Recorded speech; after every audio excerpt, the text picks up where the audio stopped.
Welcome back to I Want to Be a GM's series, Dungeons and Dragons Through the Ages. I'm Jester Borris. I'm Troy, the Planescape guy. Gwydion the Long-Winded. And we are on Dungeons and Dragons 2nd Edition, The Wizard.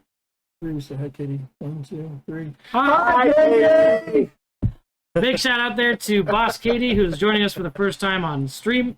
Hope your game's going well. Yeah. Looks like you had a full table when I saw you the other day up there at Haven. Yep. Just a reminder for everybody else that's watching, game local, play local, support those local game stores. Yep. Buy local, play local, buy local. Yeah. So, I'll send you more stuff.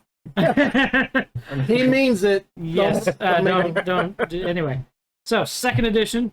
We're still dealing with a D4 of hit points for our wizard. Die 4. Now we've still, of course, we have armor restrictions. We're stuck with robes. Gwydion, in your notes there, are we still stuck with daggers only? Yes, we are. So robes and daggers. Magic items. And magical Give items. me magic items. So 2nd edition didn't do much for the survivability, but we still have constitution bonuses and things for hit points up to a certain point.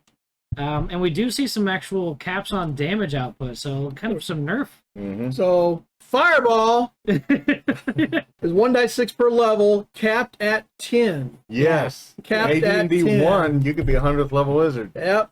Well, and 100d6. Hand me that box of dice. even in the basic set where they put a hard cap at 20, that's still 20d6. So we've lost half our potency potential here in 2nd edition with Fireball, and I believe Lightning Bolt follows suit with that. And Magic Missile is same as it was in 1st edition, 1d4 per level and every other level. So at 3rd level you had 5, or excuse me, at 5th level you had 3 missiles, at 7th level you had 4, 9th level you had 5. Now, Okay. it was still 1d4 plus 1, right? Yes. Yeah, All right. and you could multi-target. So each missile that you could fire could target a different target on the battlefield. Yep, you were a trick shooting cowboy. All right, so let's talk about some of the things that 2nd edition brought as terms of changes to Wizard. Gwydion, hit us there with some of the notes you've got, sir. He's got a lot of notes. Oh, I got a lot of notes. Well, there's a lot to talk about. Yeah. It was the supplement years, AD&D 2.0. That was the supplement years. One. This is yes, one. because it's all together. They did away with, because of the satanic panic of the 80s, they did away with assassins, monks, barbarians, thief acrobats, which, really? Yeah. And cavaliers, demons, devils, that sort of thing. Now, they came back later, but it was things that we didn't have to worry Did we about. also lose half orc in a couple things? Yes. Yeah. Yes, we lost half orc because, they dropped the half orc because they were supposedly Right. on A the couple evil weird side. things, yeah. Yeah. This edition fleshed out and expanded on the 1st edition. And I mean, really fleshed out and opened the market for supplements. Well, so Don't even start. There was Unearthed Arcana, of course. That was also There's for one 2. for you, Gwydion. Oh, thanks. Yeah. psionics. We still don't care, okay? and it's not simplified. I don't care how it goes. Yeah. Not simplified. Oriental Adventures. They had the Dungeoneers and Wilderness Survival Guides, which fleshed out even more. Dragon Magazine subscriptions and the other hundred some odd 2nd edition. fanzines that were coming out. Later on, we got the black books, the player options, and the high level option books. And Magic Users they were wizards. In 2.0, they were renamed to mages. Okay. So I didn't know you wanted to see those. sweet. So I like them. those were actually great supplements. Yeah, these were really good supplements. No. No, just, No. Bad. Good. Yeah. 2nd edition, when they hit, they just started dumping truckloads of material out there for everything, absolutely everything. well, as All we the covered, modules and all the games modules, and, it just- expansions and your Planescape. well, Yeah. certainly, but the 2nd edition, as we've seen in all the editions up to this, was 4 books of new spells, magic user spells. It's unbelievable. fucking goofball. Oh, you were? Yeah. I thought I heard something. You're on the bad ear side. Well, but as we saw, You said that about the other when you were here last week. Go ahead. Sorry. 2nd edition, as we've seen with the other editions, simply refined and added to. We haven't seen any major subtractions or revisions. with the exception of maybe some power capping. But we always had more options, right? More First options. edition, then Unearthed Arcana, then second edition took those, standardized them, gave us Unearthed Arcana. They do have one major change to the core of the wizard class now. Right. The schools of magic, alteration, conjuration, enchantment, charm, divination. If you're from those classes, then Right. your spells are more powerful, and the ones opposite you do more damage to you, and things like this. Right. Well, and then you could, when you specialized, you lost access to other schools. Yes, you did. So as an evoker, you could potentially not gain. Yeah. I think it was enchantment or something. Yeah, you didn't have to specialize Right. in a class, but if you did, you got certain advantages and disadvantages. Right, and we saw this with the thief and the illusionist from just the illusionist subclass in first edition. Here in second edition, some additions to that with some restrictions that came along with it. Yeah. Now, your level advancement on experience points was the same for a wizard or a specialist. Right. Yes. Either one. It was where were you in the game and what did you have access to? Yeah. That's where the change was. Yeah. Yeah. They showed level progression, progressions were tabled to the 20th level. And this is where we see the first aspect of, okay, at 20th level, you need to kind of think about your character. Everything Where do you was wanna go from here? standard down because we saw certain level tables to 16 and then spell progression tables to 26, 28, and some of those odd caps. Everything now in second edition is done to the 20th level. And that's sort of been the standard since second edition moving forward. They describe the math you need to keep going from there, but this is we're only going to write it out to 20 because you guys know the rest. Right. Yeah. Kits were introduced. Kits for specific classes was introduced in AD&D 2.0. Right, and these were either used for quick start or for we see them with the specializations for skills, both combat and non-combat.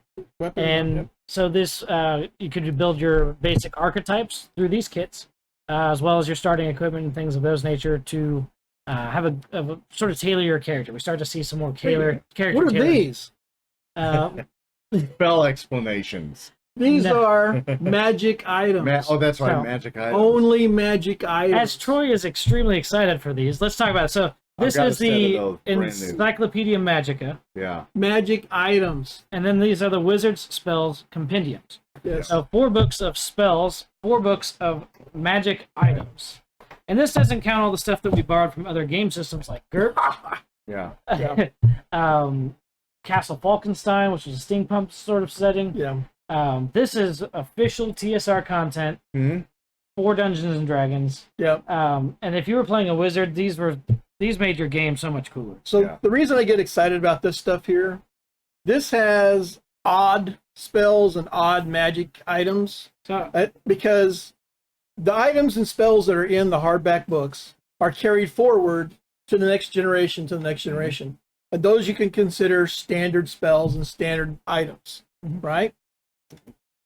These are nowhere else to be seen. They're not in 3rd or 4th or 5th edition. No. They're nowhere else. So what I love about these is you bring these out to a game and people are like, what the hell kind of spell is that? What kind of magic item is that? It's Particularly when your bad guys start casting weird stuff off the wall. Yeah. I get that weird stuff. vengeance. You know? It's like, Well, here's an alteration called Vanish. Not unlike Blink, but when the wizard employs this spell, he causes an object to vanish. If it weighs more than 50 pounds per caster, no more than 50 pounds per caster level. Thus, a 14th level caster can vanish and cause to reappear at a desired location an object up to 700 pounds in weight. yeah, which means he can make your Aunt Thurman disappear. Close to. Yeah, because Also, yeah. Here we go. The spell Rolling Road. This Yeah. spell creates a short stretch of smooth road that extends before the caster wherever the caster travels. Yeah. I don't want to get a pebble in my shoe again. Well, how many times have you been stuck on the side of the road fixing a wagon after killing all the goblins, only to be beset upon by the... So, and that's just one of these books. This, again, 4-tome set, several hundred pages of, and it's packed. Bathroom reading material, yeah. Well, it's packed page to page, multiple columns of spells descriptions. And then again, all of this that you did had to be approved by the DM to be able to use and utilize. Oh yeah, well, So, absolutely. yeah. But And if he didn't have the books, he'd be like, well, I don't want to read that. when these came out, though, I remember a lot of excitement around these, Mhm. and pretty much anybody that was in your gaming circle went out and got a hold of them. Oh, yeah. Roger, Oh, Scott, yeah. the other game masters that played with you. These can still be found on eBay if you look hard enough and long enough, but they're a little pricey, so take a deep breath before you click on one. But everybody loves magic items, and that's Oh, a lot yeah. of what D&D is about. And when you're Oh, a yeah. magic user or mage in this one, this is your arsenal. Because that dagger, even if it's magical, isn't going to do a lot of stuff. But when you get to this, if you can find it, it will. Non-weapon proficiencies was expanded, like it started in 1. Yeah, it was Arcana, and then it was expanded here. Yes. And you only needed an intelligence minimum of 9 to be a mage. Other ability scores didn't really matter, but you could utilize non-weapon proficiencies as far as brawling and so on like those concerned. It just wasn't recommended. right. So, but you get into things like herbalism, fishing, all those sorts of things where maybe you're not the most potent wizard, but it didn't prevent you from exploring the class or being able to get the weapon proficiency or non-weapon proficiency needed to still play that wizard and have a good character, have fun with the character. Specialist wizards could not multi-class because you're already specializing. So right, it represented that you were so engrossed in your study that was your one focus. Now, Gnome Illusionist was the exception. Gnome Illusionist could multi-class. That was the only one, but they had their own limitations. Being a gnome. Humans could still dual class if keeping to the rules, but again, they couldn't multi-class down the road with 3 different things or whatever. But if you were a specialist, you needed to stay there. Elves and half-elves could multi-class the mage and use bows as was their nature. So now, I as a human am really jealous. It's like, I can do that. Why aren't you? Right, I can physically pull a string. I can physically pull a bow. Why can't I shoot this? You know? I never did understand that. I actually allowed bows. Right. It's crossbows I didn't allow because I said, no, that takes too much time and strength and so like that. You pull it wrong and it's going to go the other direction. But on a bow, I just didn't allow a lot of pluses. Right. So you can use it. So some of the other supplements that we've got here that go beyond that. This one's specific to the Forgotten Realms world setting. This is Wizards and Rogues of the Realms. Yep. This one's the more fun one. The Complete Book of Necromancers. Yeah. I cracked this open for a second here. So just different gods of death and undead. And then we get into spells.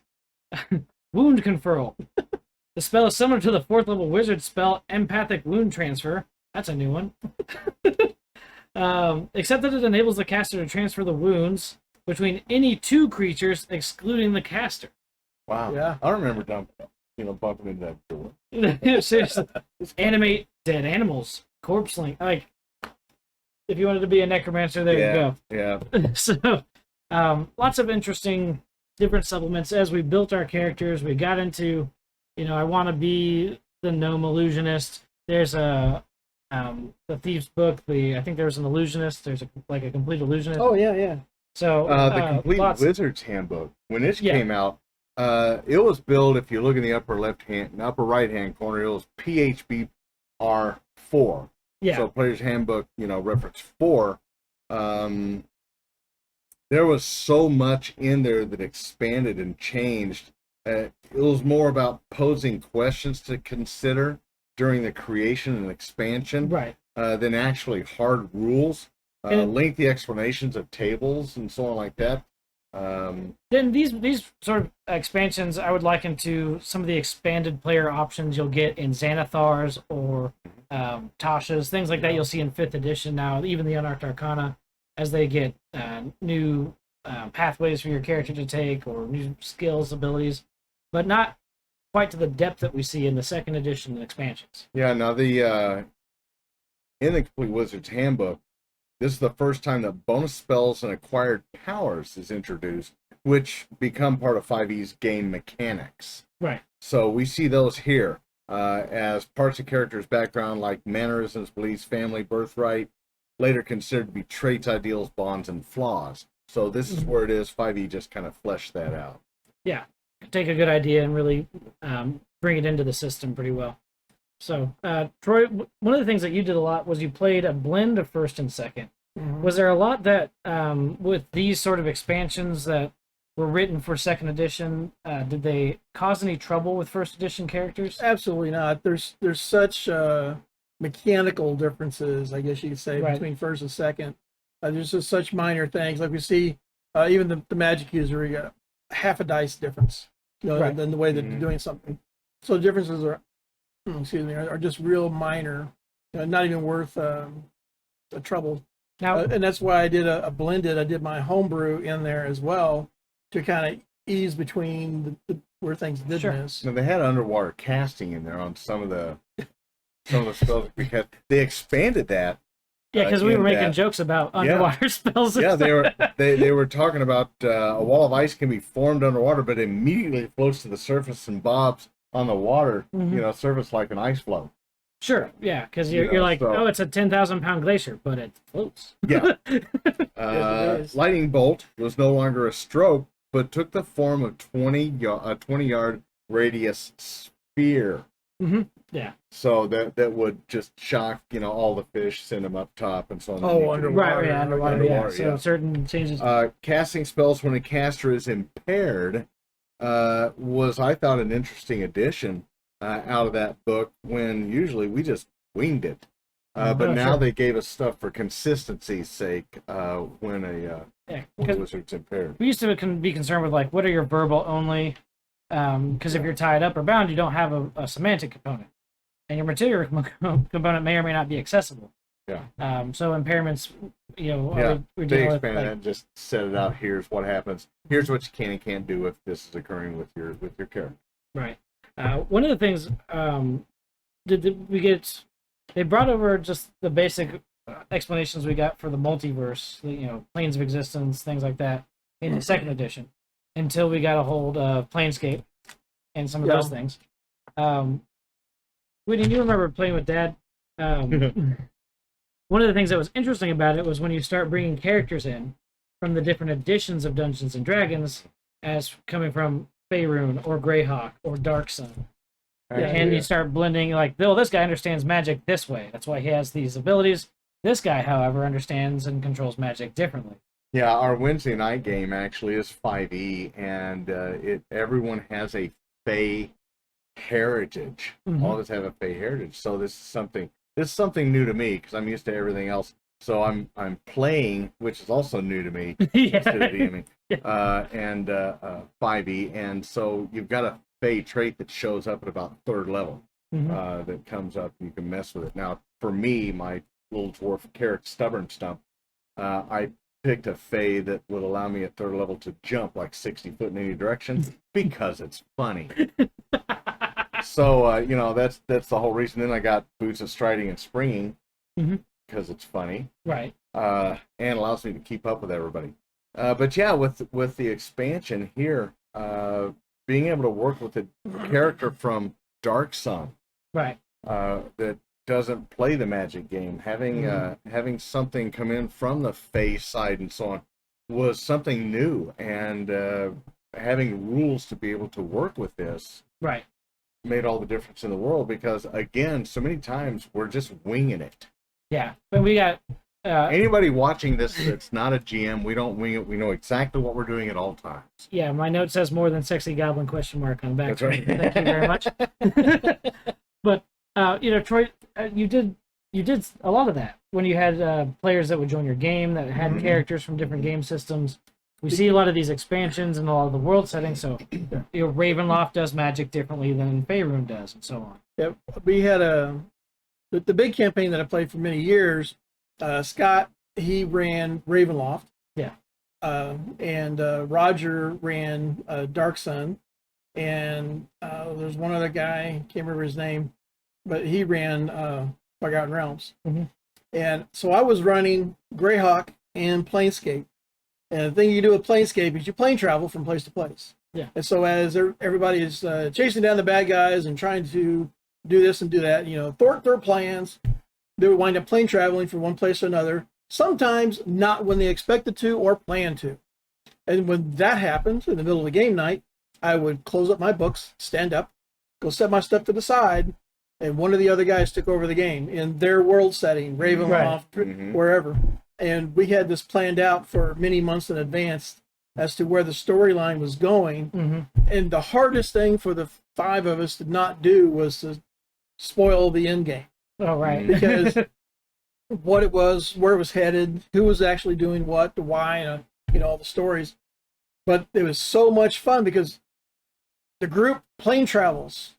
You flash a light as you're going around this tree and blah, bam. And you get to wherever you're going and somebody's missing, but somebody else is there. Right. Because now my character's there and somebody else's character's gone. Like, well, what happened to you? How did you get here? I have no idea. I walked in the bar, flash a light, now I'm here. Who are you guys? Yeah. Or one of those, you've been gone for 6 months. It's like, no, we were just in the place of the thing. Yeah, you plane travel and you get there, you're like, hey, you're back. What do you mean I'm back? We just walked through the portal. Dude, you've been gone for 6 months. What are you talking about? Yeah. So it was an easy way to bring characters in and out of the game. Right. And we had these points planned around in the game so that they would go from point to point to point. And it was always set to go to a place you didn't want to go to at that time. Like, we figured out this part of the puzzle. Now we got to find a way we can get back to Dark Side. How do we get to Ravenloft? We don't want to go to Ravenloft. No, you never want to go to Ravenloft. Well, we got to get here. It just kind of happens. Right. But it was the stories we had them broke up, and each of the DMs wrote their part of the story, and each place was planned like a 2 or 3 night game. Yeah. And it was amazingly. I don't know if I could ever find a group that could do that again. Because it was so much work ahead of time. I mean, it was crazy. We would get the 5 of us to get together and just plan out stuff, have yelling matches, throw stuff away. We get halfway through, get planned up to about 7th levels, 8th levels, and then somebody go, well, they have to do this there, and they can't do this if they're over there, and they can't do that. You throw that away, start a whole new one. Yeah. But when we finally had it all set up and people were playing it, it was so beautiful because the players, we didn't even sit down behind the DM screen at the beginning of the night. Right. We would have our stuff there, and everybody had their stuff. You had your bag, and you're all packed up. But, you just got there, and you set your bag down by a chair. Nobody would set up at the DM screen. And so the rest of the players, like, unless, you left, you were someplace. You're like, okay, who's running tonight? Well, but, okay, we told you this story to tell you that. well, certainly, but just getting into, as we start to see more and more magic. Always, and so much. To bring forward, because at the time all this stuff was coming out, if you guys remember, we were still seeing first edition printed. We were still seeing the basic box set printed, the later boxes, so we got Black and then Immortals. And so we've got all these rules for dealing with the multiverse, dealing with deities, dealing with artifacts. This was printed the same year that the blue box I have up here is printed. Yeah. Right. The same year. And second edition. As we look at a lot of this, there's a lot of overlap. And I just want to have Troy tell a story a little bit because there was so much to draw from. And so much that was being done that was different than what we see now. Yeah. That you could have a first edition character and come into a second edition game and things would be different because you're in a different world setting, the way things are understood are different. And then I saw a little bit of that for myself playing third edition. You're like, well, now I've got, the new game set series comes out. Well, I've got a third edition character. Well, that's fine. He's from over here and this is different and he understands things, or they work or don't. And there were some mechanical things that had to be sorted out, but there was a decent conversion guide that Wizards gave us at the time. That was the beautiful part about the entire idea of Dungeons and Dragons is from the very first Dungeons and Dragons. It showed in there how to convert Boot Hill characters, right? And they had over to D&D, Gamma World, over to D&D, and it's like, look, take from everywhere, and even in today's 5th edition, if you're running a campaign, find a way to let other people put a piece of something together from your world that lets them campaign, that lets them DM, that lets them GM a section of it, giving you a break. Oh, yeah. Build a character yourself and give your players a chance behind the screen. Particularly with the introduction of Spelljammer. Yeah. There's different ways to do it, but that way you get to play and you get a little bit of a break. And if people aren't really sure how to do that, then get a hold of us. We've got GM 101 class available at your beck and call. Yeah. So, we'll have plenty of good and or bad ideas. it might be Mostly good. When they were Mostly. talking, when they're showing up the spells here, it was cautioned not to allow anything over 9th level to be created, because a wish 9th level spell was pretty much considered god level.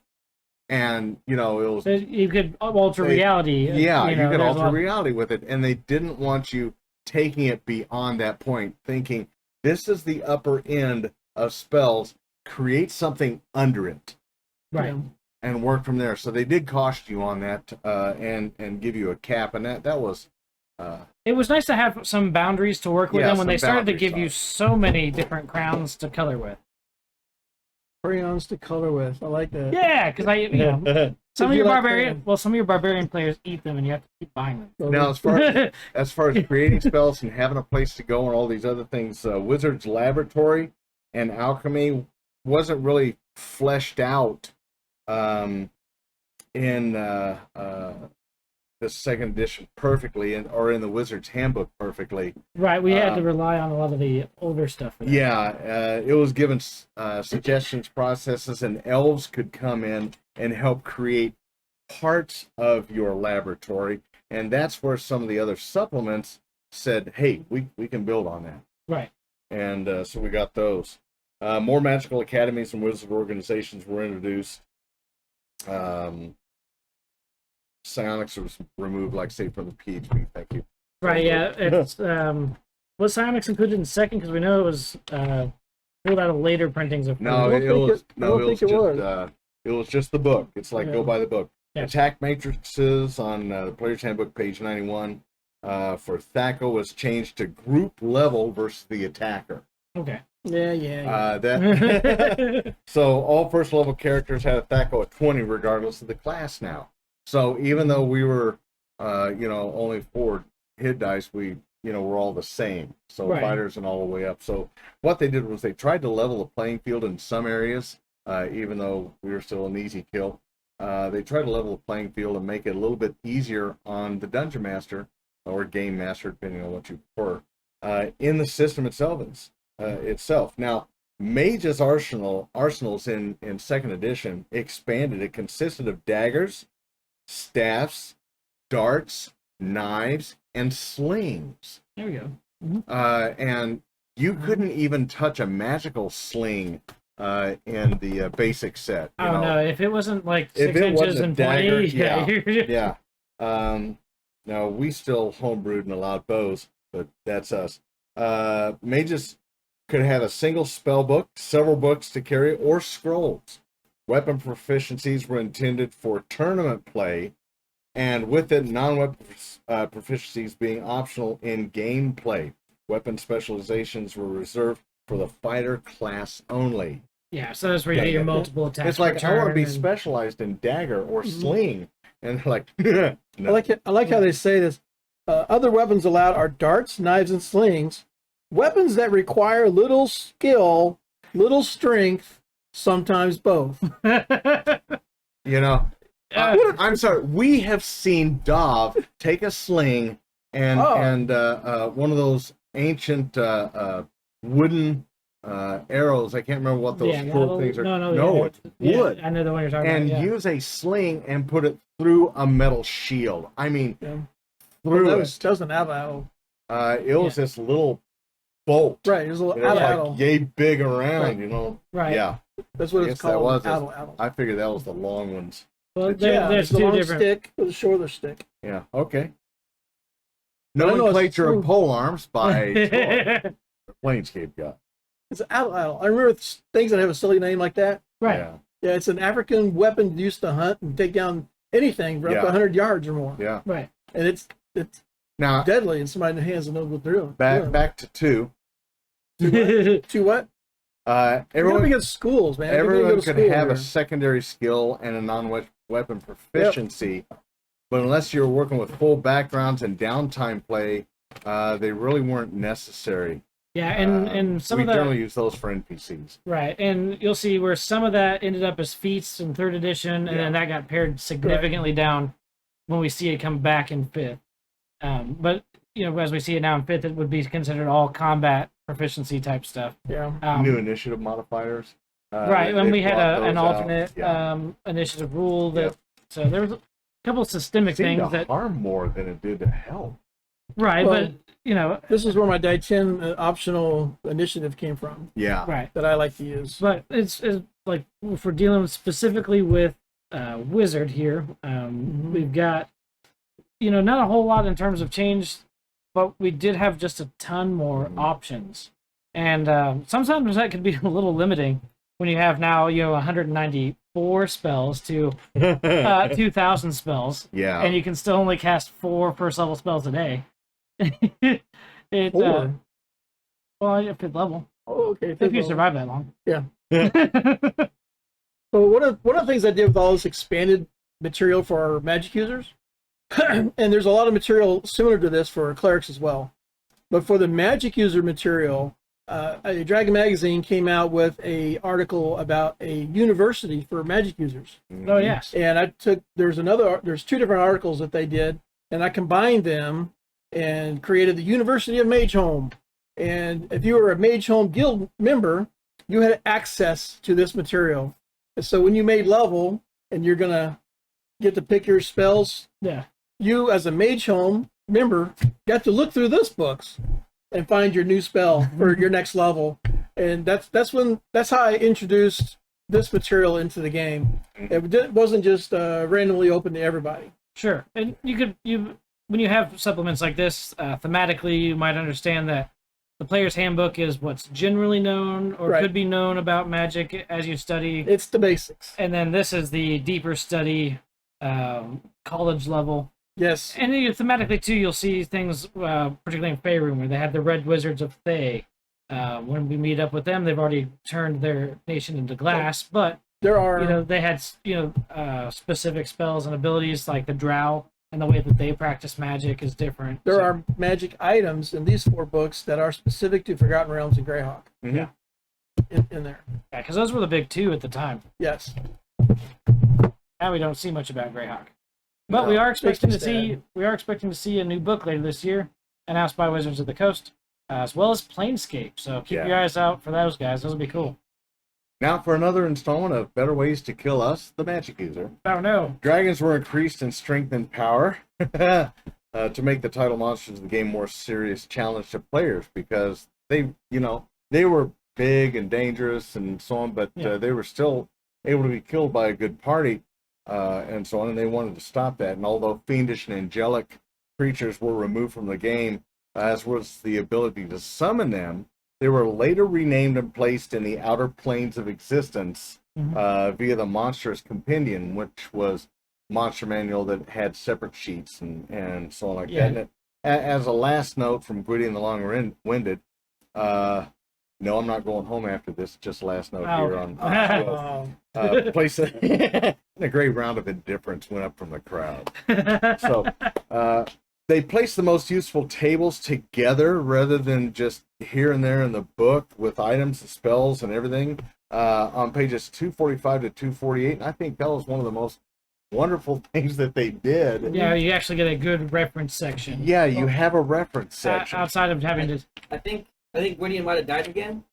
Wait. Boss Gideon here says that I slapped the wizard on the back in the congratulatory way. He takes 1d4 bludgeoning damage. Oh, no! Oh wait, no, I'm just unconscious. If it's bludgeoning, that's not Well- so now everything else, when you guys start kicking me because I'm down, that's lethal. Right. Make it that safe. That's right. Roll for initiative. 2.5, just briefly. Oh, 2.5. he's not giving up. He's not giving up. Use Nope. my stick of body Nope. poking. Get him again, Katie. I said it at the end of 2. So, They weren't listening. So huh? wish I could do that. Optional alternative where melee rounds represent 12 to 15 seconds of game time. Player options, combat, and tactics book was in 2.5. Other changes to combat included function of weapon speed, initiative, and surprise rules. Changes were made on how experience points were awarded and calculated. Again. So, there wasn't a lot with 2.5 other than being the supplement years. More stuff came out. Yeah. We see Truckloads of stuff. Yeah. I have milk crates of stuff. Yeah. Almost my entire collection is second edition. Yeah. And, again, as we saw, it all, in this era, served to improve and enhance the game. And as somebody who played a lot first and second edition, you never wanted for options. You had a lot of... Yeah. I just had a lot of fun putting character concepts together. It's one of the things that I think is interesting about 5th edition, where we've got access now to races that used to be monstrous races or were difficult to find because they were in supplements. Right. You're like, okay, I want to be a turtle monk. Like, you want to be a ninja turtle? Yes, I want to be a ninja turtle. But it goes way beyond that, and it's part of the fun of the game is having the ability to put together those characters. You could be a very specific wizard. You're like, I don't want to cast fireball, but I'm going to chant stuff or do conjuring. There's ways to do it, and it was a lot of fun. Yeah, I'm real pain in the butt for the game master. Hey, that's your butt, not mine.